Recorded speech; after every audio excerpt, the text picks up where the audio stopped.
Good morning students. நாம் இன்றைக்கி உயிரியல் பகுதியில் அலகு 18 உயிரினங்களின் அமைப்பு நிலைகள் பாடத்தில் ரிவிஷன் பார்த்துட்ருக்கோம். நாம் இன்றைக்கி பார்க்கக்கூடிய ரிவிஷன் பகுதி உடலின் மிக முக்கியமான ஒரு உறுப்பு கண்.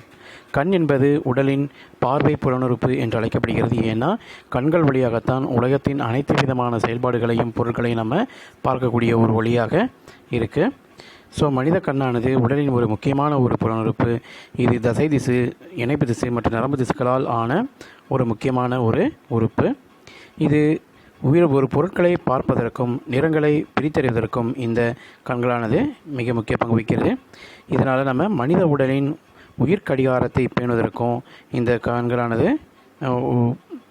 பயன்படுகிறது. இந்த மனித கண்ணானது ஒளியை ஒருங்கிணைத்தல், குவித்தல் மற்றும் பொருளின் பிம்பத்தை உருவாக்குவதற்காக ஒளியை லென்ஸ் வழியே செலுத்துதல் ஆகிய பணிகளை செய்வதன் மூலமாக நம்மளது கண்ணானது கேமராவுடன் ஒப்பிடப்படுகிறது. அதாவது புகைப்பட கேமரா இருக்கு இல்லையா, அந்த புகைப்பட கேமராவானது எப்படி ஒரு குறிப்பிட்ட ஒரு பொருளை குவித்து அந்த பொருளை ஒளிநகல் எடுக்கிறதோ அதே போல தான் நம்முடைய கண்களும் கேமராவிற்கு ஒப்பிடப்படுகிறது.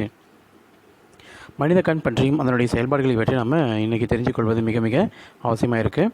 கண்ணின் ஒவ்வொரு பாகமும் ஒரு குறிப்பிட்ட பணியை செய்யும் வகையில் அமைந்துள்ளன. மனிதன் கண்ணமைப்பானது 2 வகையாக பிரிக்கிறோம். ஒன்று கண்ணுடைய வெளிப்புற அமைப்பு, ரெண்டாவது கண்ணுடைய உள்புற அமைப்பு.